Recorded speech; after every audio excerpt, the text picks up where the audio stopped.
Tere! Siin on mul nüüd üks kompaktne ja võimekas Aspire aku, nimeks NX75.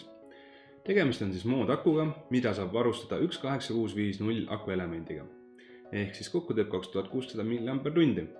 Saadaval on meil seda nii punase, musta, valge kui hõbedase viimistlusega. Ja NX75-st lähemalt rääkides siis sissejuhatuseks, siis sellel on maksimaalseks väljundvõimsuseks 75 vatti. Loomulikult olemas temperatuuri kontroll, nikli, titaaniumi, roostevaba terase jaoks ja ka DCR. NX75-l on üks huvitav seadistus nimelt nii-öelda power curve, ehk siis sul on võimalik seadistada võimsusgraafik.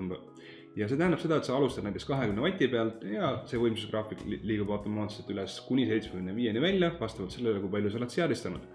Aga vaatame, mis siin karbi peal näiteks on ja seejärel teeme karbi lahti, vaatame lähemalt, paneme aurusti otsa hiljem ja teeme paar testmahvi. Karbi peal on meil siin väike sissejuhatus, meil on siin Aspire Scratch and Check ehk siis security code, mis tagab garantii, väike sissejuhatus, lööklaused, mis värvus ja kõik selline kompaktne pakk nagu seadegi. Aga vaatame lähemalt siis. Nii. Ja voilà, siin ta meil on. Aspire NX75 seade ja vaatame, mis siin karbis veel on. Garantiikaart, nupufunktsioonide juhend ja kasutusjuhend. Kasutusjuhend on väga ülevaatlik, et kes inglise keelt oskab, siis siin on põhimõtteliselt kõik olemas, mis vaja on. Ja laadija. Nii, paneme need tagasi. Ja võtame seadme. Magnetiline gaas, üks väga äge ja mõnus asi. Ja paneme siia elemendiga sisse, see käib väga lihtsalt, element sisse ja gaas kinni. Ja ei loksuda mitte kuhugi. Lahti, kinni. Nii. 510 keere, ehk siis ühildub enamuste aurustitega. Laadimiskoht, akuventilatsiooni augud ja kõige ülemine nupp on siis meil nii-öelda see aktiveerimisnupp. Ehk siis hetkel mul ei ole aurustit peal, ta näitab no atomizer. Kõige alumised on vattide muutmiseks. Nii, pluss miinus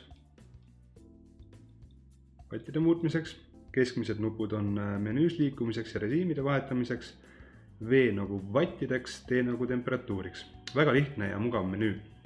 Lisaks display on nii-öelda gyroskoop display, ehk siis aku pilt pöörab ennast, kui akut pöörata. Nii. Ja nii. 3 nupu vajutust ja läks stilt režiimi. Ehk ekraan on lukustatud. 3 tagasi. Ekraan lahti. 5 nupu vajutust on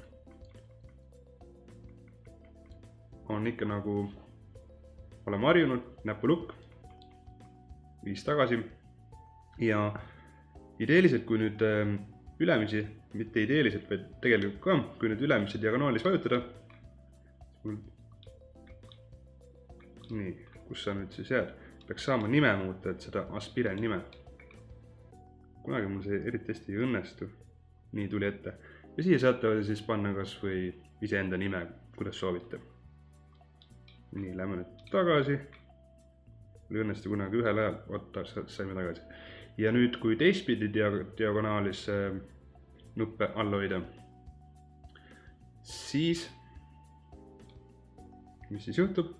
Nägite, näpulukku märk läks peale. Ehk see välistab selle, kui display töötab ja seade on teil taskus, et te kogemata režiime vahetaksite. Ja võtame nüüd selle siis maha, näpulukku maha. Siin on meil siis vatid, voldid.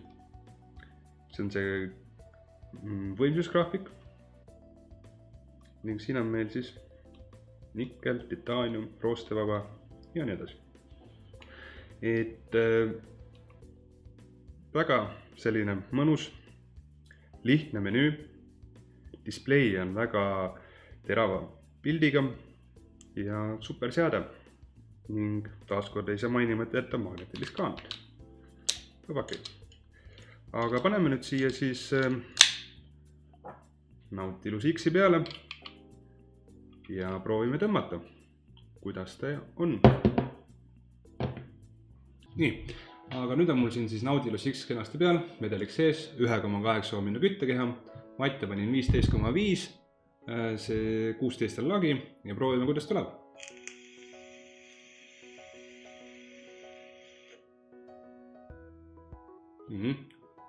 Reguleerime väheke õhuvoolu, päris hästi tuli.